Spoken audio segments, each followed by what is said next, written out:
everybody. Welcome to a very sneaky episode of the Cologne podcast. Sneaky? Yeah, because we released one the other day. Oh. Which, if you're not a Patreon, become one because there's the video of that on the Patreon. Oh, that's true. Yeah, you get to watch it and it's uncut. Very uncut, which also means, that Todd didn't do it. He didn't lift a fucking finger to edit it. Yeah. That's what that means. He's like, I've got a great idea, guys. Just post it. We said, okay, we'll do it. Try it, Todd. And then he sent an invoice for that. Today, we're smelling yet another fragrance. Again, if you're a patron, you would know that we have an upcoming episode where we smell Ormond Jane, Ormond Woman. Mike got a travel atomizer from Neiman's, I'm assuming. That's right. This is why you were in the Big D. You also got a carded sample of a Francis Kurkdjian fragrance. That's right. Called Kurky. Oh, Kurky. Kurky has a little bit of a little write-up in here. By the way, when you open up the carded sample, it looks like children have drawn all over it. Uh-huh. But it says, Kurky is a poetic invitation to reveal our inner child with a burst of spontaneous, carefree laughter. Kurky, with its fruity, musky notes, encourage us to see life in color and be filled with wonder again. Yes, the reason why this is so childlike in nature is apparently, I'm shocked. They must have been idiots. But Francis Kurkdjian's friends growing up could not pronounce Kurkdjian, so they had to call him Kurky. I kind of like that. Yeah, so this is like an inspired fragrance of like his youth and like bringing back these like fond memories of childhood and stuff like that, playing with friends and having a carefree life, before bills came and crushed his soul. Yeah. Mm-hmm. Life sucks. It does. It does suck. But maybe this review from Drama Lola Diva might just boost your spirits, Ryan. It's a joke of a fragrance, honestly. Say this again. Drama Lola Diva. She says, it's a joke of a fragrance, honestly. It's not how it smells, it's how it doesn't. I sprayed it generously on my wrist and nothing. Nothing! So don't tell me it's personal, because it ain't. And at that price, why bother? And then like a bunch of emojis that are like rolling their eyes. What's her name? Drama alert? Drama Lola Diva. Like Lolita? Maybe. Okay. She's pissed. So, can't wait to smell that one. Yeah. But first, you know what we got to do? We got to take that old time machine back and talk about Madagascar, that clone by Insider Parfums. Hit the music, Todd. Yeah. One night stand review.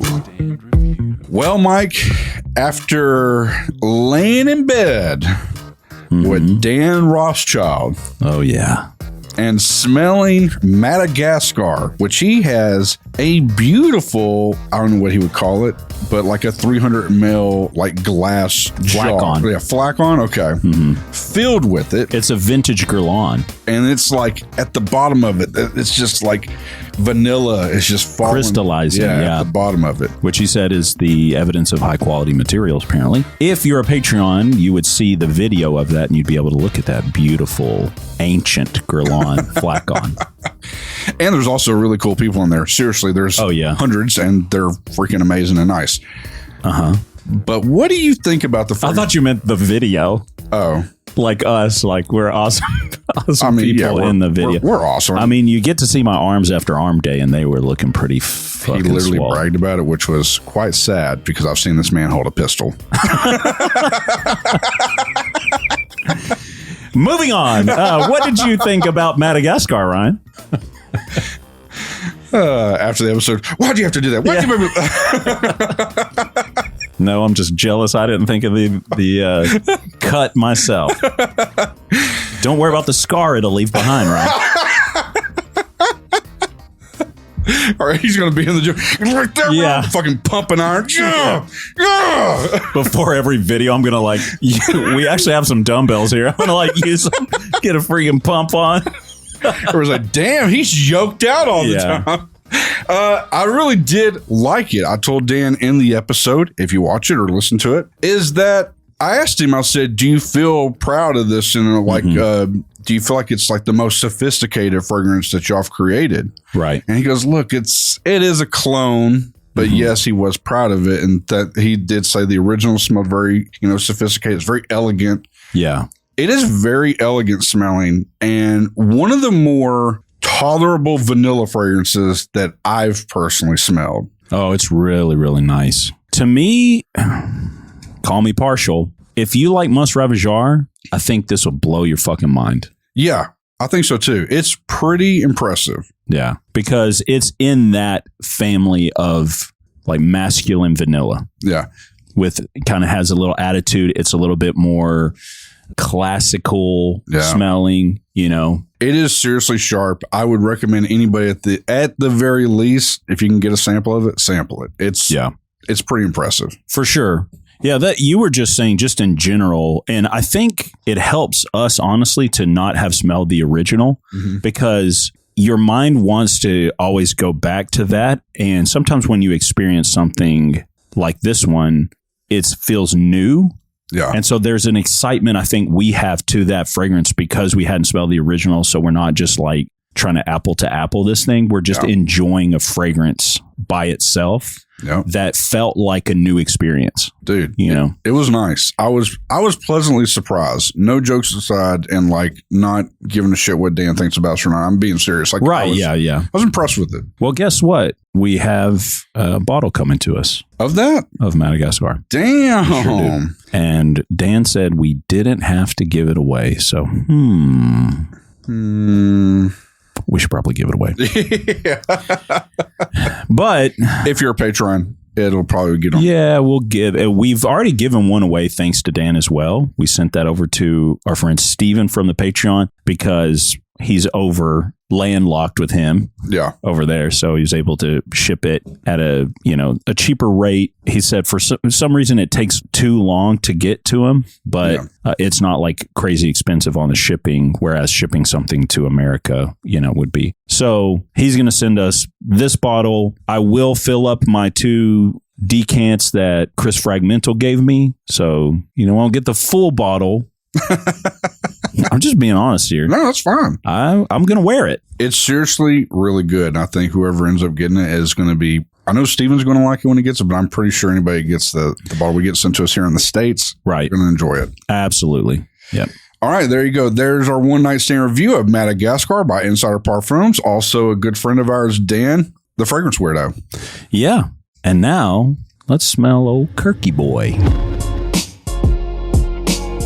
I'm really hyped for this because we looked at the notes and like the top notes are raspberry and peach. Yeah. Which we're both big fans of. I love peach in a fragrance. Mike could seriously eat a peach for hours. For hours.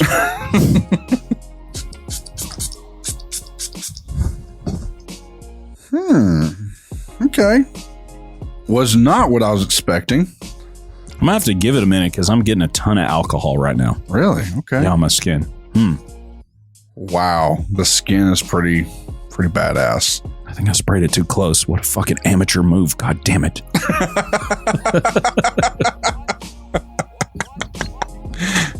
He'll be mad at himself all fucking day. Dude, you rocked me when you were just freaking emasculating my muscles.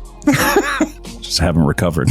Wow. Okay, so let me double check this before I say this really quick. Okay, now we're getting into it. It kind of bubble gummy. Yeah, it kind of actually reminds me of like those creamy Werthers or whatever we've gotten before. Really? Yeah. Like the fruity ones? Yeah, but like that, it's that mixture of fruit with the cream, you know what I'm saying? Yeah, cream savers.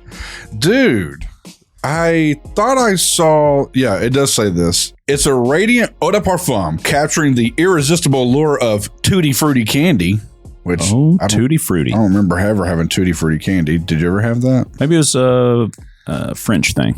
Wrapped in a variety of embrace of white musk. This scent invokes the creamy warmth of vanilla and musk, creating a delightful gourmand experience. That's where I was wanting to get at. This is very gourmandy, but maybe because I just love sweets so much.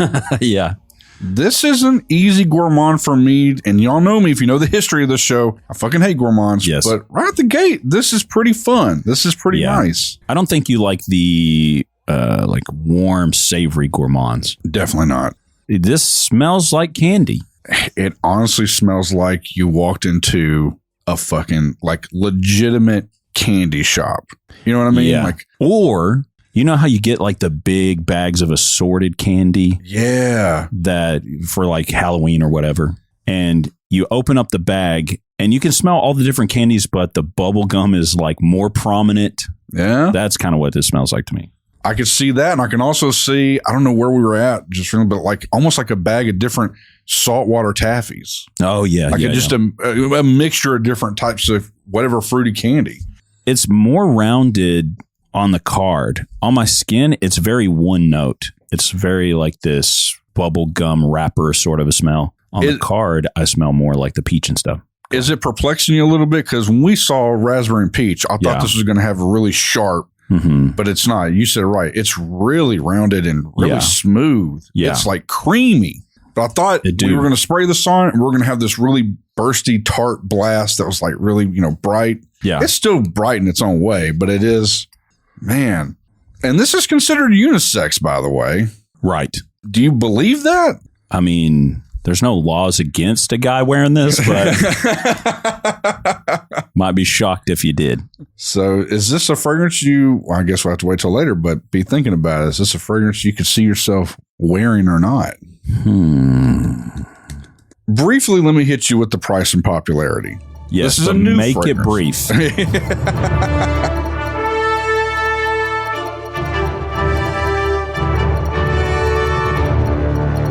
2.4 ounces and a very beautiful peachy MFK bottle, which I do like the color of. I like the look of it. It's a beautiful bottle. It is. You're looking at about $245. For how much? 2.4 ounces. What's it, like 75 mil or something like that? Yeah, around that. Yeah, that's not bad. It's not. It's a little up there to smell like, bubble gum in a Halloween bag. It's got a very alarming rating, though. Okay. 3.31 out of 5. So very mid. Yes, it's the price tag. A lot of the people were complaining that it smells like a room spray for high dollar fragrance price. Wow. You're not, for real, guys, on the tester strip, I'm getting the bubble gum that you get at Halloween. That hard as hell. Your teeth will come out of double your bubble. Yeah. Come out of your fucking gums while you're chewing it. Yeah. The kids always get irritated because you get those bags at a discount. Yeah. It's kind of like you're shopping at one of those evil gray markets. But for candy. But anyways, they always get irritated because the Whoppers that come in there, my kids love Whoppers. The Whoppers that come in those bags. You don't like them? No. What? I don't like the texture of like having to crunch through them. Like chewing that chocolate covered malt? No. Oh my God. Do you mind? I'm talking about my children, Ryan. Okay. Stop making it about me. So they always complain because the Whoppers taste like the bubble gum. Okay. Because they're all kind of married in there. They get a little soupy. Yeah, through like thin, cheap plastic. Right.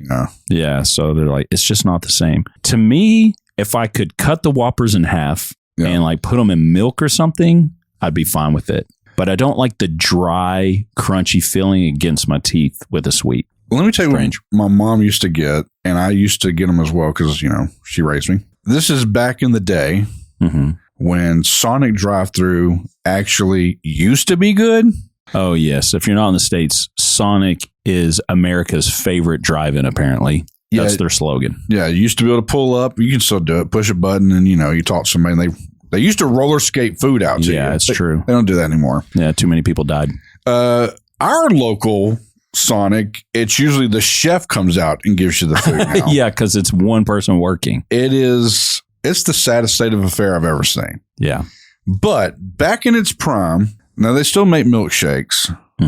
They've done the thing where they jump the shark. They make like, peanut butter and jelly milkshakes and everything else. Right. Yeah. They're like the chocolate covered nerds earthquake milkshake or something. Yeah, it's all stupid. Yeah. But back then they had a very linear one. They had one, just a chocolate malt shake. Mm-hmm. And we would ask for extra malt. So that kind of flavor. And man, one of the best. They don't even carry malt in the Sonic drive-thru anymore. Known for its fucking shakes, and chocolate malt shakes are like an American pastime. Yeah.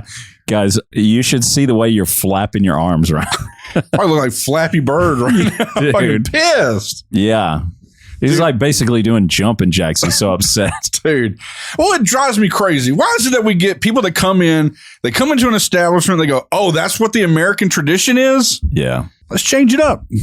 Rarely will you ever find a place that goes, been doing it the same way since 1957. Because we have a place that we go to for lunch, and we go there, and it's like the first day after a new person's bought it. Yeah. And so my gut reaction to hearing that was to pull our server aside and go, just fucking shoot us straight. Is he going to come in here and wreck shit?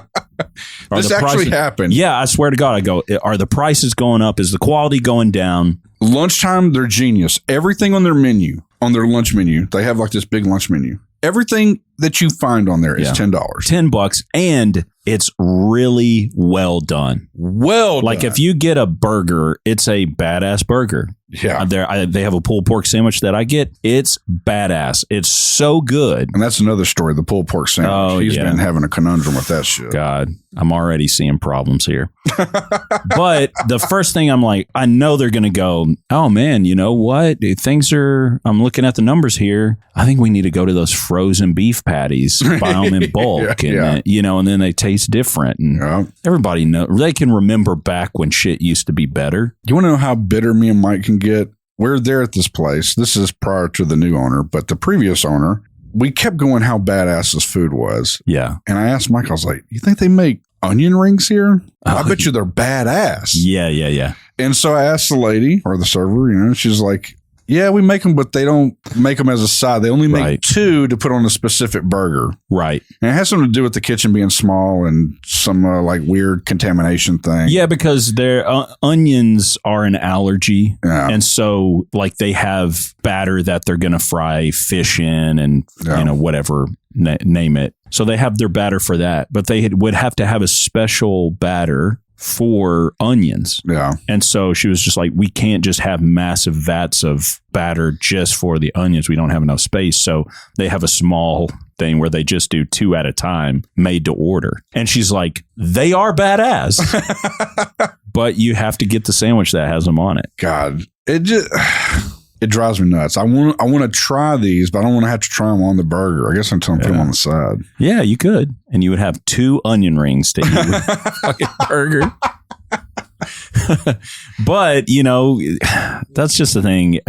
It kind of hits you wrong, but you just go, oh, somebody else bought this place. They're going to change it up because we're used to your malt story where it's like they used to do this one thing and now they don't. And you caught us. You reeled us in, It's like all your relationships in high school and college. It's like, oh, you fell in love with this person. Now that you're dating them, they're like, oh, low effort now. They're not the same person they used to be, I think a lot of people go through the old bait and switch. Oh, yeah. Everybody always gives their best foot forward in a relationship when they're first starting off. Like, oh my God, he's so sweet. He pays for everything. And then he's like, I will say it's probably mostly guys that do that. You think so? Yeah, because I know a few gals. Really? Women don't change that much? Really? I don't know. I think everybody's guilty. Well, everybody's a little guilty. I think guys are more guilty. Really? Oh, absolutely. How many people out there, have you heard this story? The guy's he's just not showing up with the kids. He's like, he's just like staying late at work just to be gone. Yeah. He's phoning it in. I mean, it sounds like 90% of dudes that are married. I mean, there's also, women that do certain things. No, women are perfect. Then they don't do those certain things. Then you're like, what happened to that certain thing? I used to like that certain thing. Yeah. You're like, I used to love this specific casserole you'd make. Now you never make it. You used to make key lime butter when you would grill my salmon. Now you don't. Dude, you've changed. I want out of this shit. It drives me crazy, though, if I tell anybody I really like something they make and they never make it again. Yeah. I'm like, what is the fucking logic? If somebody literally gushes to me like, oh my God, Ryan, the cheeseburgers you made, the way you made them, oh my fucking God, I loved them. Yeah. I'm like, I'll make these at least once every a time I month see this person, I'm going to make this. Dude, I'll make Yeah. them. Yeah. I was the same way. And I'm sorry I did this to you. But Ryan, again, he has this curse. He tells somebody, I love when you made this. I love when you made that. And then they never do it. And there was one time you were like, I love when you made $1 million, Mike. And I haven't made it since. I've got to go fund me, guys. Dad jokes. Well, who do you see wearing this? Is it a carefree idiot that wants to go back to their childhood?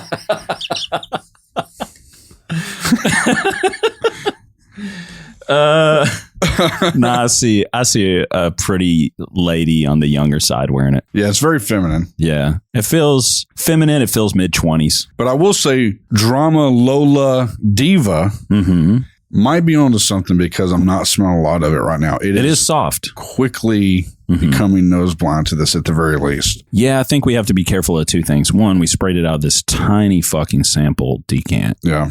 Or carded sample. And then also, we're smelling the hell out of it. So we could be making ourselves a little nose blind. I re-upped. And yeah, I can smell it right now. I think she might be onto something. I think it's going to fall off a fucking cliff, which sucks because, God, the opening is so creamy, fruity candy to me. Yes, and it has that kind of molecule of one thing. At first, I was like, oh, man, it's the alcohol. I keep smelling this alcohol. Yeah. But there's something in there. I don't think it's alcohol. It's tutti frutti. Maybe it's sugar alcohols. Are you going to skip it? Sample it? Or buy it? What are you going to do, Ryan?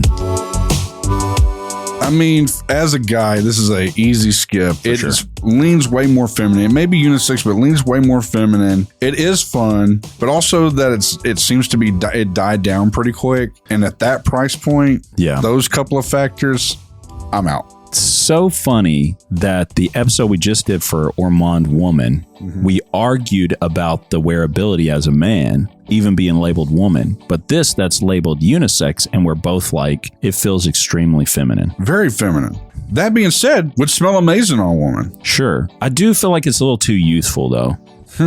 For like type of gals. So then what? We didn't really say, but what age is this, do you think? I think mid-20s. Yeah, I can see that. God, it's light, it's youthful, it's very candy, very bubble gum. I'm serious when I say that this is really pretty. Out the gate, this thing is gorgeous and would smell incredible on a woman. Yeah, I think we just need to... Sometimes it's tough with a carded sample to really know the kind of, dispersion and that sort of thing that's going to happen with an actual atomizer. Yeah. Makes you wonder, should all houses just do... like at the very least a 5 mil atomizer of their samples for things so people can really get a good wearing out of it? Because what's that, like 2 or 3? I think it's a 2 mil. Yeah, it's typically. I think what we just need to do is actually just split the sample and just spray the hell out of it when we do an episode on a carded sample like that this. Right there? Yeah, I think so. Because you probably, when you do a full wearing of something, you're probably going to do a mil or 2. Oh, yeah, for sure. I feel like I wear that whole thing when I wear my real fragrances. Yeah, I wouldn't doubt if you were like spraying 2-3 mil. Because I will spray carbon sometimes like you wear a fragrance. Like I'll spray the shit out of it. And I'll look and I'll go, damn, I just put a dent in that thing. I feel like a damp librarian. Let me say one thing really quickly about Prada Luna Rossa Carbon. This is so funny because Steve just posted a video talking about how we pretty much talk about carbon every fucking episode. Look, I swear to God, we have no ties to this dumbass company. Okay? That should prove it right there. He's lying. We get royalties from it. I wish we did, but I'm going to tell you what. They better at least pay for a fucking headstone when we're gone because... Made out of carbon? Yeah. Of all the fragrances that we go back to. That is one of them. And look, people may hate it. I just don't care. That one, I just always go back to when I smell it. For the price, everything, that shit smells incredible. It is high end as hell. Yeah, I do love it. I really do. Yeah, this one's a skip for me. It's a skip for me too. It doesn't. That's not saying it's a bad fragrance. It smells gorgeous, dude. It is not us at all. No. But that doesn't make it bad. I think for the right person, ladies, or guys, if you're really looking for a feminine fragrance, gentlemen, this is that. I mean, it is nice. I'm curious to see if it does wear really light. That was a massive complaint about this in the comment section. You know. I'm starting to believe it. That would be my complaint too. But it's like, are people coming into MFK from Baccarat to this and going, what the fuck? This isn't, because Baccarat we know is loud, proud, strong, long. Down to get the friction on. 100%. 100%. Yeah. Yeah, I don't know. It's definitely a skip. I do recommend to any female out there, if you smell it, you may like this. Might be your jam. Maybe you don't want some to last long either, too. It's true. Like I like lighter fragrances. I'll go to my carbon fiber headstone paid for by Prada saying it. So I don't have any problem with this being a lighter fragrance, but it shouldn't be this light. Not for that price tag. Guess old Kurky was just hanging out in candy shops all the time, huh? Probably. I mean, wouldn't you as a kid? Yeah, I definitely would. This smell, to me, the opening smells so good. I feel like this is an important question. What was your go-to candy? You have to pick one from childhood. Wow. From childhood? One. Man, that just got all the time. Mm-hmm. Fuck. That is a hard one. They don't make them like they used to. Okay. I'm going to give you my favorite and then an honorable mention that's close. All right. There's one that they don't make it like they used to, and there's one they don't make anymore, to my knowledge. I'm going to tell you mine, and then my honorable mention will be my grandmother's. Okay. We both had one that it was like a go-to if we were going to, sneak a little sweet tooth. Mm-hmm. The one they don't make it like they used to is Shock Tarts. When it first came out. Oh, God. I forgot about those things. Do they even still make those? They do. And they usually make them in the tiny versions now and stuff. But when Shock Tarts first came out, it came in like a little, like almost shimmery looking bag. It was very, like it was a bunch of lightning patterns on it. It was a black bag with the lightning. Yeah. I remember it. And when you'd eat like 5 of those, it would literally burn a hole in your fucking tongue because it was so acidic. Yeah. That's the version I miss. I love There are probably laws that came out that prevent that type of shit now. So. Yeah. But my go-to thing like, with we that, actually just would milk 9-volt batteries. Probably so. Dude, I used to get that in water. For some reason, when I eat something really sour, I love chasing it down with some water. I don't know why. Okay. I don't know if I'm the only one out there. Let me know if I'm not. But I would chase it down with water. Is Ryan the only person who drinks water out there? Let us know. You know what I mean? I'm like literally swishing it with the sourness. Okay. Kind of like, I don't know. But then the other candy that I used to fucking love, they don't make anymore, was a candy called Bonkers. I think I've mentioned it to you before. It was kind of like almost looked like Hubba Bubba gum or whatever they call it. Yeah. But it was almost like Laffy Taffy in a way too. Not as thick, but the flavor's really good. It used to be like a blueberry one I used to really love. This isn't mine, but I just want to. Do you remember like the tube of gum you could get? Tube of gum. Yeah, it was like almost like a paste. It would come in like a toothpaste tube. I do not remember You don't remember those? No. Oh, man, that was the wildest shit. My favorite was the Butterfinger growing up. I loved Butterfinger and then absolutely devastated when they reformulated it. I'm trying to remember the original of it, how it was. Oh, man. I feel like growing up when I would eat a Butterfinger, it's kind of like a granola bar. It'd be all over you. Yeah, a little bit. Yeah. Yeah. Which is part of the fun, too. Well, knowing that now, because we just recently tried it, what did you think about the Butterfinger ice cream bar that we bought? Oh, it was good. It doesn't anywhere touch the candy? Yeah. No. Or the Snickers one, which is the Snickers ice cream bar is. I think the Snickers ice cream bar is better than the actual fucking Snickers bar. Absolutely. It's ridiculous. So my honorable mention, my grandmother loved Baby Ruth candy bars. Fun. That has to, not trying to age out your grandmother. That has to be an older person because my dad, that was his exact same favorite one. Probably came out at around the time where they could really appreciate it. And I love that candy too. Yeah. I'll eat the hell out of it. I remember when my grandmother finally got dentures. She was so excited because she could eat Baby Ruth candy bars again. I'm about to take these bad boys for a spin. 100%. That's awesome. Dude. Yeah. She was pumped. I swear to God, I've never known this about your grandmother and my dad liking the same thing. Yeah. That's crazy. They're both, my dad was an older gentleman. So, dude, that is crazy. Yeah. That is, I'm assuming that came out probably around Babe Ruth era or something stupid like that. Maybe. Yeah. I'm assuming. I could be very wrong, but it's kind of close. So him being so popular, it probably was a huge candy for people back then. Probably was. And they're good. They are so good. But man, growing up, I don't know what it was. If I could get a candy bar, it was a Butterfinger. And I was like, nobody is going to lay a finger on my Butterfinger. You were the original to coin that phrase. It's true. Bart Simpson took it. This makes me, look, guys, you hear it so much with us on these podcast episodes. We obviously love food. Right. Yeah. There's some people I think just exist or just like, they'll eat whatever. But like, we call those healthy people. Yeah. We hate when a meal is not like superb. You know what I mean? Right. Yeah. Which makes me go, we've been saying it off and on, but we've really got to do another episode of Eat the Menu. Yeah, for sure. Because, we love to talk to each other. And we love to eat. Yeah. We might as well get paid to do it. 100%. And we've actually been tossing this back and forth for the past couple of weeks now, but we're like, because this, guys, every time we do any type of job, we have to celebrate with a fucking dip cone for some reason. Yeah. If it was a bad job, we kind of drowned our sorrows in a dipped ice cream cone. If it was a good job, why not celebrate with a dipped cone? Yeah. If it was just a midday, we're like, you know what? Make this day a little bit better. Dipped cone. So much so that we're like, when we do the Eat the Menu episodes, every episode has to have a quick, we're eating a dip cone and we're going to rate this dip cone from this place.